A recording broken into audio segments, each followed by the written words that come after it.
Episodio 94. Hacer las Américas. Una conversación con mi padre.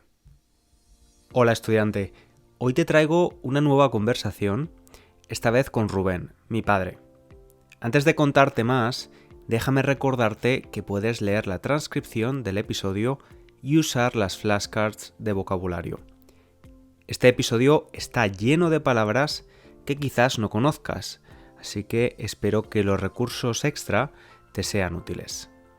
También te recuerdo que el martes 31 de mayo se abren las inscripciones de Español Ágil, mi curso online para estudiantes de nivel intermedio.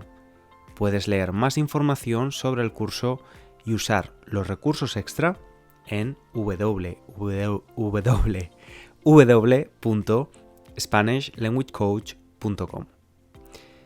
Y ahora te voy a explicar un poco más de la historia de este episodio. Hace unas semanas operaron a mi padre de un trasplante de riñón. Todo salió muy bien y aunque está todavía recuperándose de la operación, pues fue un éxito. Después de la operación estuve varios días con él en la habitación de hospital.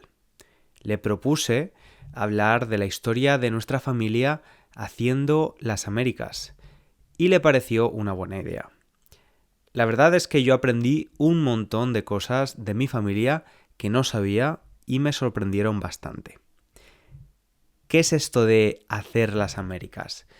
Pues es una expresión que se usa en España para hablar de las personas que se iban a vivir allí, que cruzaban el océano Atlántico en busca de una vida mejor.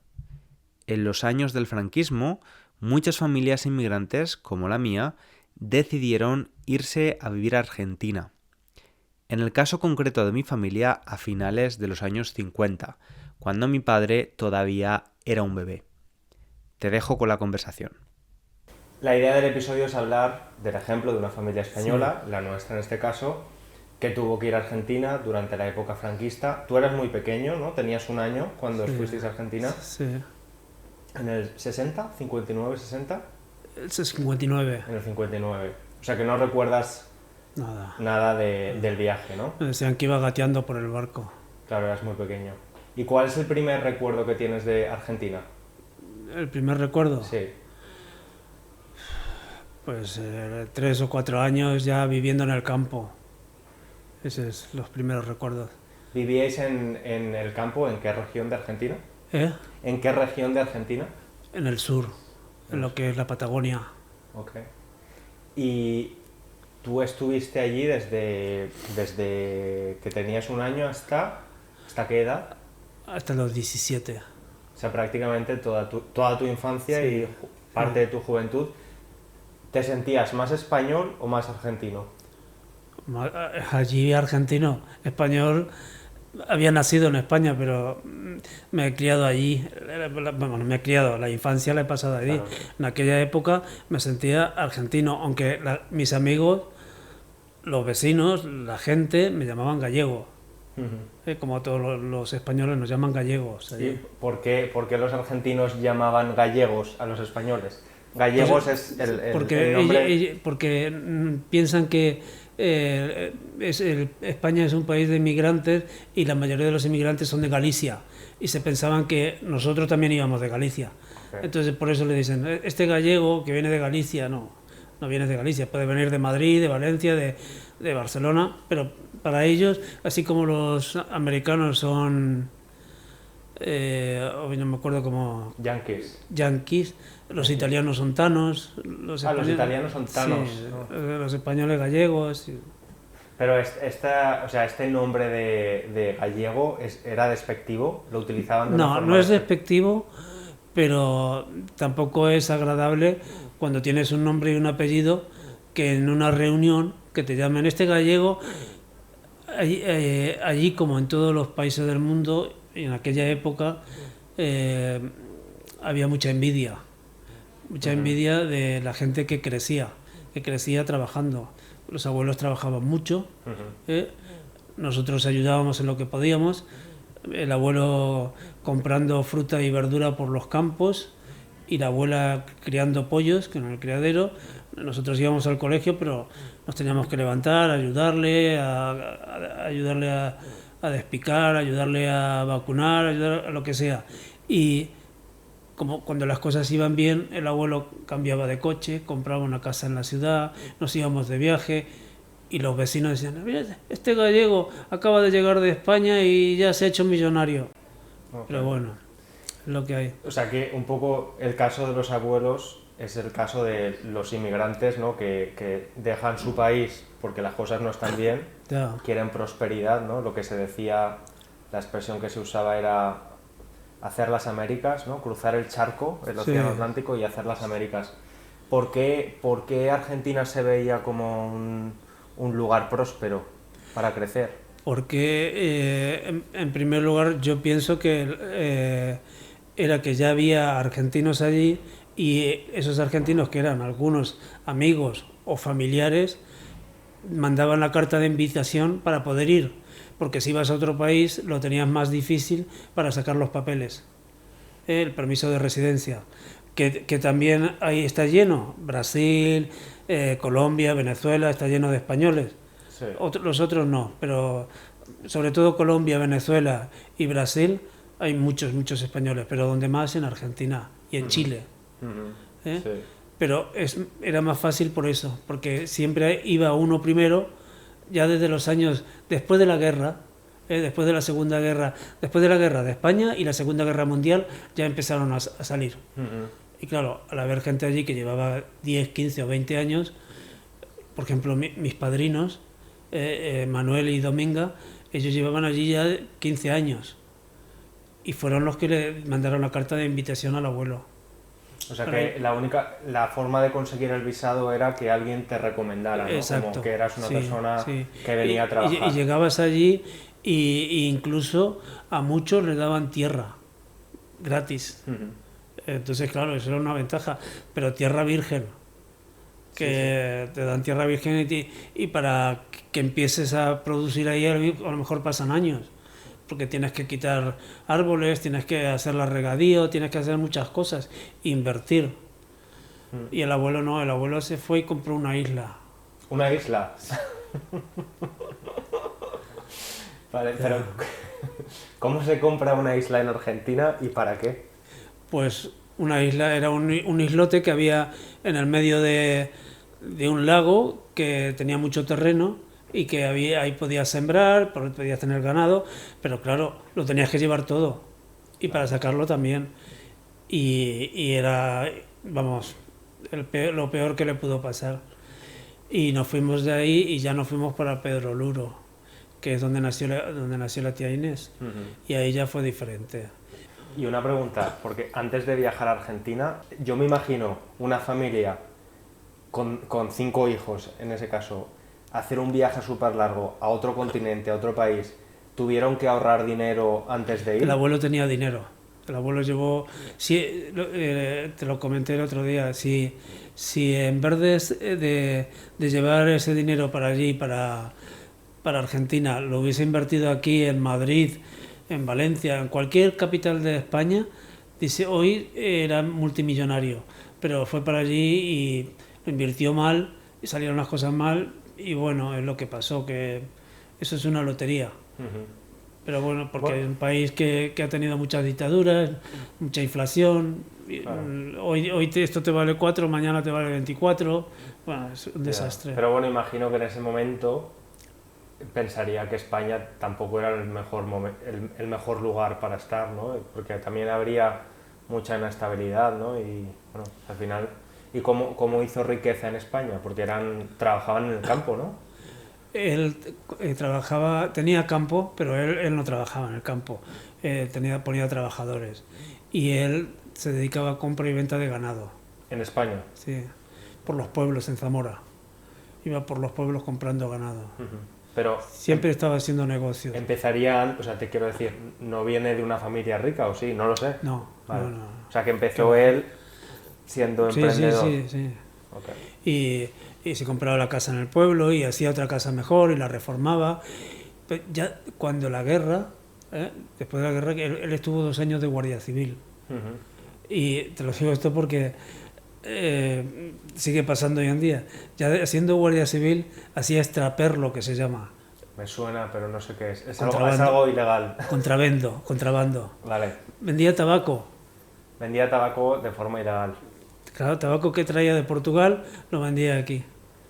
Vale. Sí, porque mi familia es de Zamora, que es una ciudad, una región Está muy muy cerca cerca, de sí, Portugal. sí. O sea, compraba el tabaco en Portugal y lo vendía en España, Ya. más barato. Pero bueno, eso son pequeñas anécdotas. Sí, bueno, es que al final en esa época imagino que cada uno hacía lo que podía. O sea, la Claro, guerra, la posguerra. Y en Argentina, porque yo siempre digo que la abuela no cocinaba comidas de abuela española. Aunque ella era española, Ya. ella cocinaba como una abuela italiana. Cocinaba pizza, pasta Es que allí lo típico es así. Para entre semana, carne. Carne y carne. Y el fin de semana, pasta y carne. Si voy y- ahora yo a Argentina, ¿crees que habrá opciones veganas? Sí, seguro. Date cuenta que en aquella época Buenos Aires era la capital del mundo. Ya, una ciudad muy europea. Claro. Sí, El año 55 era el boom. Buenos Aires, La Habana, que era cuando estaba Perón, claro. era la capital. Pero te decía lo de la comida que cocinaba la abuela, que era todo, pues eso, pasta fresca, ñoquis, Sí. pizza. Imagino que en España la gente no cocinaba pizza No, en los 60. pero porque aprendes allí de los vecinos que eran casi todos italianos, mucho Claro. italiano, y le enseñaban, y a ella que le gustaba, y de ahí le quedó hacer la pasta. O sea que donde vivíais estabais rodeados por inmigrantes de otros países, de Italia, Sí, de, sí. de España también, Sí, imagino, ¿no? muchos españoles estaban más apartados, estaban para otras zonas. Estaban más de lo que te digo, la zona más hacia el sur, o en la capital. Pero donde estábamos nosotros exactamente, alguno tenía que haber seguro, pero o argentinos, italianos, había algún turco, pero los que teníamos al lado en esa chacra eran, ya te digo, muy italianos, pero que estaban todo el día con el mate y que iban vestidos muy argentinos con las bombachas. Las bombachas es el pantalón ancho y abajo que se atan con el botón, con las alpargatas, con el pañuelo al cuello y la gorra. Sí, O sea, italianos argentinizados. ya. Y con 13 años viajas por primera vez a España. Sí, Bueno, habías nacido en España, pero no conocías España realmente. ya. Y viajáis a España para ver cómo está la situación, ¿no? Vais unos meses a pasear, que se decía, a pasear es a Sí. visitar, para ver cómo está la situación. ¿Cómo eran esos viajes en barco de 15 días cruzando el Atlántico? ¿Era un barco lujoso? ¿Era un barco...? Pues era un barco lujoso, el Cabo San Vicente y el Cabo San Roque, eran dos transmediterráneos, que el trayecto dura 15 días y va haciendo escala en cada país de Sudamérica, Brasil, Argentina, Uruguay, Brasil, y luego hay 7 días en alta mar sin tocar tierra hasta que llegas a Canarias o Lisboa. Y ahí o es el final del trayecto para algunos, o sigues a Vigo o a Barcelona o a Cartagena también puede ser en aquella época, ahora a lo mejor ha cambiado. Y de esos viajes hice dos, ese y luego hice otro en el 75, que fue cuando me vine ya definitivamente. Cuando tenías 17. Sí. Y en ese primer viaje, ¿cómo viste a España? Porque tú sabías que eras español, obviamente, pero Sí. nunca habías estado en España. ¿Notaste mucha diferencia España con Argentina? Claro, noté mucha diferencia, pero para mejor. ¿Ah, sí? Sí. A lo mejor el que está viviendo aquí tiene otros pensamientos, pero claro, estás en Europa. Bueno, y era el final del franquismo, no era la peor parte. Sí, pero era el 71, aún quedaron 4 años y aún después que terminó el franquismo, hasta que empezó la democracia en los años 80, pasaron muchas cosas. Pero bueno, yo en aquella época cuando vine, por ejemplo, cuando llegué en el 75, yo no me enteraba de que no sabía que eran los grises. Y me voy un día al cine y de repente toda la gente corriendo, y, que vienen los grises, que vienen los grises. Digo, ¿y eso qué es?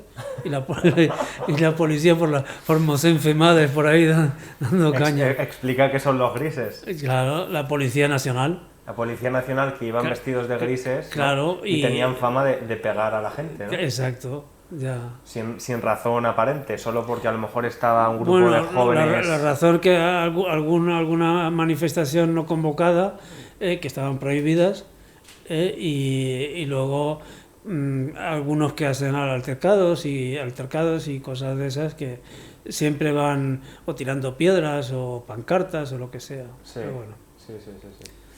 Y en ese viaje de visita, ya te digo, cuando tienes 13 años, visitáis España, pero a los abuelos no les convence la situación de España y volvéis a Argentina, Y ¿no? se vuelve para allí.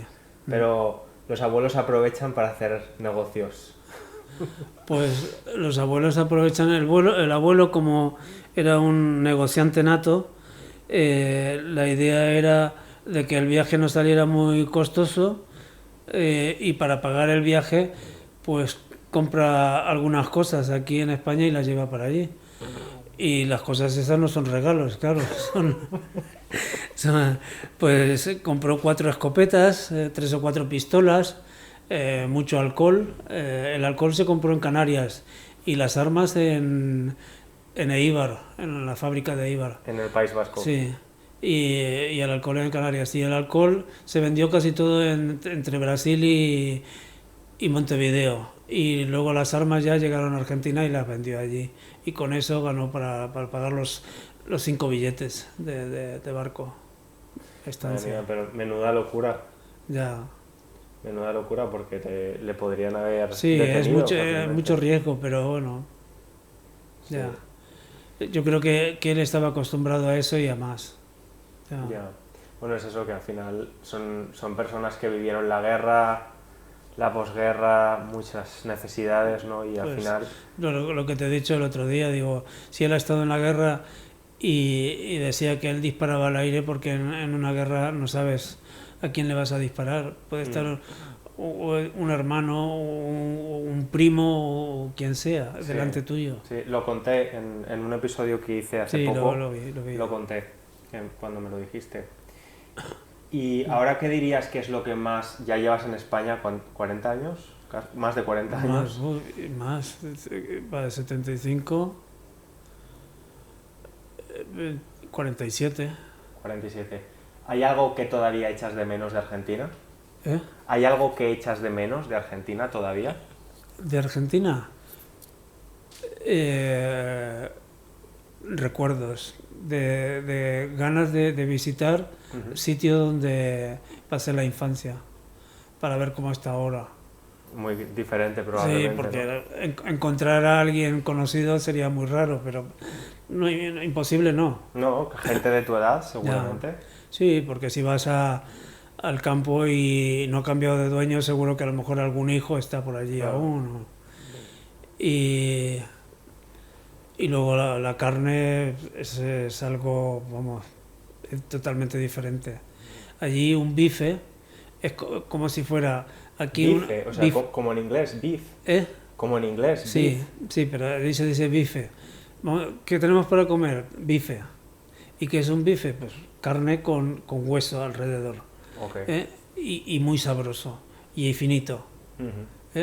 Y es de ternera. Es como si comieras aquí chuleta de cerdo. Vale. Pero la chuleta de cerdo que es normal en comprar al supermercado, pero ahí bife. Me pones 1 kilo de bifes y eso tiene un sabor, te comes hasta la grasa. Claro. Bueno, este podcast es más vegano, pero yo pediré bife vegano. Y bueno, hasta ahora no podías viajar, pero ahora que tienes 3 riñones sí que vas a poder viajar, ¿no? Ya. Volver a Argentina. Hombre, la idea es buena y me gustaría. Lo que pasa es que es un viaje un poco costoso y largo. Y para ir tienes que ir para mínimo 15 días, si no, sí, 15 días, porque allí los trayectos de un sitio a otro son muy largos. Claro. Pero quizás algún día, no digo que no. Claro, cuando estés completamente recuperado, ¿por qué no? Yo quiero visitarlo también. ¿Eh? Yo quiero visitar Argentina. Pues a ver, lo organizamos y vamos un Porque día. siempre digo que me siento un poco argentino. ¿El qué? Que me siento un poco argentino, aunque no soy... Claro. O sea, no ya. he vivido nunca allí, pero al final... No, pero que al final es eso, que aunque yo los recuerdos que tengo de los domingos en familia y eso eran tradiciones muy argentinas. O sea, no comíamos paella, comíamos asado. Ya. No comíamos dulces tradicionales españoles, comíamos cosas con dulce de leche argentino, ¿no? Era como un ambiente muy argentino, porque obviamente aunque erais españoles, la influencia argentina se notaba y se nota todavía, ¿no? Incluso un poco en los acentos. Ya. A ti se te ha ido el acento argentino, pero No, la pero tía Mari todavía suena argentina. mucha gente me dice que aún... Dice, tú no eres de aquí. Digo, no de aquí, pero tampoco es que tenga acento argentino. Claro. A lo mejor el estar en varios sitios, en Canarias, aquí, no sé, te queda una mezcla. Yo quizás hablo como en Castilla. No, di mi nombre. ¿Eh? Di mi nombre. Que digas mi nombre. César. Dices César. Vale, haces... ya, pero con esa palabra solo. No, claro, pero que tienes toques de la pronunciación de Argentina, claro. Ya. No, te decía lo de los riñones porque también, como el podcast lo escucha mucha gente, quizás hay personas que estaban en la misma situación que tú, esperando un trasplante, y creo que es bueno también que sepan que la verdad es que ha sido mucho más fácil de lo que esperaba, ¿no? Ha Pues salido todo muy bien. ha sido una sorpresa muy grande. Sí. Y yo decía hace poco también, hablaba de el patriotismo y sentirse, pues eso, que quieres a tu país y tal. Y yo decía que una de las cosas por las que más orgulloso estoy de ser español es porque España es el país con mayor número de donantes de órganos del mundo. Sí. Y creo que es una muy buena razón para sentirse sí. orgulloso, ¿no? Eso es verdad. Que al final es una cosa importante, no tanto como las victorias deportivas o la economía. No, creo que eso dice mucho de los españoles. Ya. Pues bueno, muchas gracias por la conversación. He aprendido muchas cosas que no sabía. Uy, y lo que queda, hay muchas cosas más. Sí. El otro día le decía a Steffi, mi prima, que tenemos que cada uno entrevistar a nuestros padres y hacer un libro con todas estas historias. Claro. Porque al final son historias que si no las cuentas se pierden, Ya. ¿sabes? Y es interesante conocer la historia de la familia. La familia unida. Bueno, como decimos en España, en español, todas las familias cuecen habas. Pero, ¿ves? Mira, por ejemplo, yo te explicaba lo de... Hay muchas cosas, tú me decías que me siento más argentino o español. En aquella época yo me tengo que sentir argentino, si es que iba a la escuela, iba con guardapolvos. ¿Sabes lo que es un guardapolvos? No. Es una bata. ¿Una bata? Bata blanca, sí. O sea, como un doctor. Sí, todos íbamos con una bata blanca. A ver quién iba más impoluto, ¿no? Y escarapela. Una escarapela con la bandera argentina. Y antes de entrar, subir la bandera y cantar el himno de Argentina. Claro. Eso todos los días. En España lo hubieras hecho, pero con la española. Claro, pero ¿cómo haces eso? Pues como que cuando oías el himno fuera de la escuela, pues como que hay veces que se te ponía la piel de gallina. Ya. Sea para un partido de fútbol, sea en un concierto, lo que sea. Pues lo que haces de pequeño se te queda más grabado que otra cosa que la haces a lo mejor con 30 años. Claro. Sí, a ver, yo creo que en esa época, bueno, todavía se hace, ¿no? En algunos países lo de incentivar el patriotismo con los himnos, la bandera. Yo creo que al final es... Y además es que la diferencia que hay también con los países, que allí hay 12 millones, creo que, de habitantes en la capital, sí. Y el resto está en todo el país que tiene mucho terreno. Pero en los pueblos eso se sigue haciendo. ¿Todavía hoy? Sí. ¿Tú te acuerdas? Creo que vimos la película El Ciudadano Ilustre juntos. Sí, me acuerdo. Pues ahí salían los niños cantando con la bandera. Es verdad.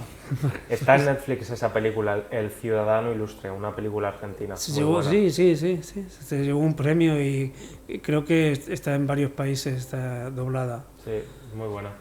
Pues nada, Espero que a la gente que está escuchando el podcast ahora le guste. Vale. Gracias por participar desde el hospital. Chao. Venga. Muchas gracias también a ti por haber llegado al final del episodio. Espero que lo hayas disfrutado y hayas aprendido un poco más de la historia de muchas familias españolas a través del ejemplo de la mía. Te espero en el próximo episodio. Un abrazo grande.